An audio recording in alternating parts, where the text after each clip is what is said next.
Suzy Stork, de Magali Mougel.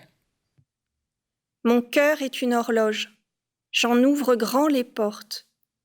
Que les vents puissent y pénétrer, emporter le cri de mon monde. Je me lève le matin, pas parce que le sommeil a été suffisant, pas parce que mes yeux se sont ouverts d'eux-mêmes, pas parce que mon corps est impatient de se déplier, pas parce que l'envie me prend de me lever. Je me lève le matin et je fais tout ce qu'il y a à faire pour que tout puisse fonctionner. Je travaillais avant. Je travaillais dans le poulet. Est volaille. C'est là que je travaillais. Je travaillais parce qu'il y avait Est volaille qui embauchait. J'aurais pu faire dans le vêtement de sport ou la couche. J'ai choisi la volaille, le poulet.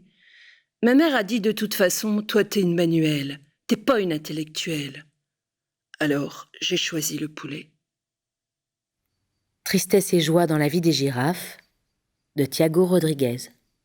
Les ascendants qui sont encore en vie et qui font partie d'une famille doivent fabriquer du travail pour mériter de l'argent et l'échanger contre une télévision câblée et contre toutes les choses nécessaires à la vie. Une personne de type adulte qui ne fabrique pas du travail s'appelle un chômeur. Judy Garland, c'est une merde de nom pour un ours comme moi. Excuse-moi de te le dire, mais tu ne vaux rien dans le choix du putain de nom de tes poupées. Il aurait mieux valu que tu fasses comme avec ta panthère. Elle n'a pas de nom, c'est juste une panthère. Elle n'a pas de nom ni d'âme. Elle reste là, bouche fermée, silencieuse, sur ton couvre-lit. Mais en même temps, elle n'a pas un nom de merde comme le mien, Judy Garland. Nostalgie 2175, de Anya Hilling. Par une température record de 81 degrés Celsius, dans la deuxième année du 22e siècle, un jour d'août, a coupé le jus au monde entier. Âmes humaines, courant électrique, écran système d'ordinateur, liaison téléphonique, moteur de voiture, carrosserie en tôle, peau douce sur les organes, organismes frêles ont fondu. Comme autrefois les cœurs à la vue d'une belle femme. Je sais qu'il a voulu être là pour toi, que tu devrais être heureuse. Il a essayé de changer sa vie. Pour toi, j'ai cru que ça pouvait fonctionner, qu'il donnerait tout, rien que pour avoir la possibilité de voir ton visage, que tu pourrais être la route au pied de la montagne. Bébé, je sais de quoi je parle. Je connais tes chemins silencieux sous la peau.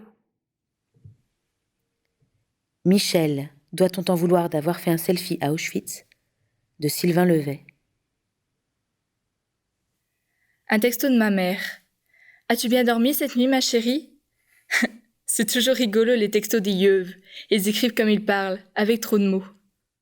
Je fume une cigarette à la fenêtre. Au bout du couloir, dans une chambre de l'hôtel, Kim, Abel, Michel et les autres rient. Ça crie, ça chante, ça chahute. Ils envoient des textos. Ils écoutent de la musique téléchargée. Ça claque des portes. Ça se dispute un peu aussi. Ils se filment, ça chatte et ça tchatche. Dehors, tout est calme. À quelques battements d'ailes d'ici, le camp de concentration et ses fantômes. Clic. Une photo de la campagne polonaise la nuit. Birkenau, hashtag demain visite du camp. Partagez le tweet sur Facebook. 2 j'aime. Un commentaire. Voyage scolaire? Avec des ados, oui. Réponse aux commentaires. Réponse aux commentaires du commentaire. Qui mange des chips? J'aime la réponse au commentaire du commentaire. Je réponds à la réponse du commentaire de commentaire. Smiley, ils mettent des miettes partout. 5 j'aime. Zone à étendre, de Mariette Navarro. Il faudra bien essayer des choses qu'on ne connaît pas. À un moment, il faudra bien prendre des risques.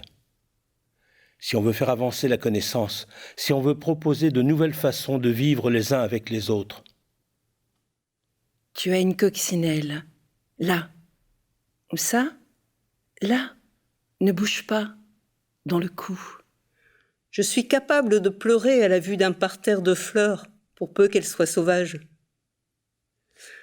Le mot de violette ou de jonquille me fait monter aux yeux des sauts entiers d'enfance. Moi, c'est personnage.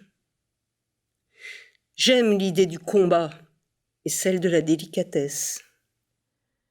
Je ne pouvais pas abandonner mes responsabilités pour aller cueillir des groseilles. Ce dossier pour la semaine prochaine, ce rendez-vous pour un avancement, cette vérification des comptes, cette centaine de messages qui attendaient ma réponse type, mes formules de politesse, je ne pouvais pas les mettre sur le même plan que mes pieds nus dans la rosée ou mes doigts dans les myrtilles. Qui plus est, j'habitais une ville très bien où l'on trouvait partout des substituts de nature sous forme de magasins bio. Je touchais pour ma présence un salaire et une certaine reconnaissance. Je n'avais jamais à me plaindre. Je ne pouvais pas déserter. Je ne pouvais pas disparaître dans la brèche d'un mur. Mais ce que les gens disent qu'on ne peut pas faire, en le faisant, on se rend compte qu'on peut le faire très bien. Maître Karim Laperdrie, de Martin Bellemare. De sa naissance jusque-là, la débrouille. Pas beaucoup d'écoles et d'études, des petits boulots légaux, des petits boulots moins légaux, et une espèce d'habileté à se démerder dans toutes les situations. On te demande qui tu es. Tu réponds autre chose. Tu rigoles. Tu ne réponds pas. Jamal s'en fout, on dirait, dans sa tête. Il a renié toutes les nationalités qu'on pourrait vouloir lui donner. Il est citoyen du monde, ou apatride.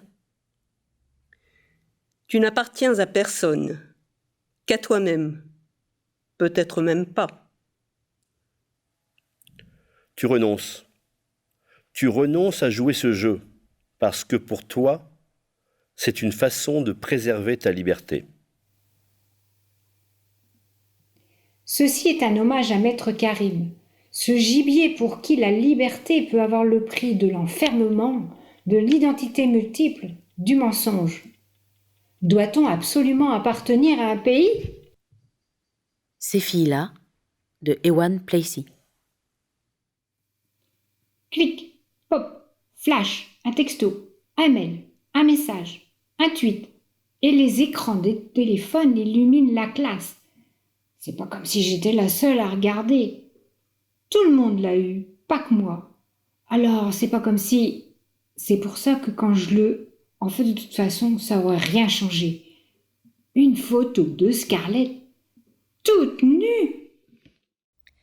Vous voyez ça, là, sur un lieu de travail, c'est du harcèlement sexuel. Mais vous n'avez pas l'air de le savoir. Ou alors, vous pensez que si je porte une jupe courte, c'est une forme d'incitation. Ou bien que je suis trop jeune et naïve pour savoir me défendre. Quoi qu'il en soit, si vous ne retirez pas immédiatement votre main de mon postérieur ferme et musclé, je vais hurler à faire trembler tout l'immeuble. Je vais demander à Pierce ou à Richards de vous coller un procès au cul et ensuite j'appellerai votre femme. Je suis contente que ma jupe vous plaise. Je vous promets que je la remettrai. C'est pas moi qui ai envoyé la photo au départ.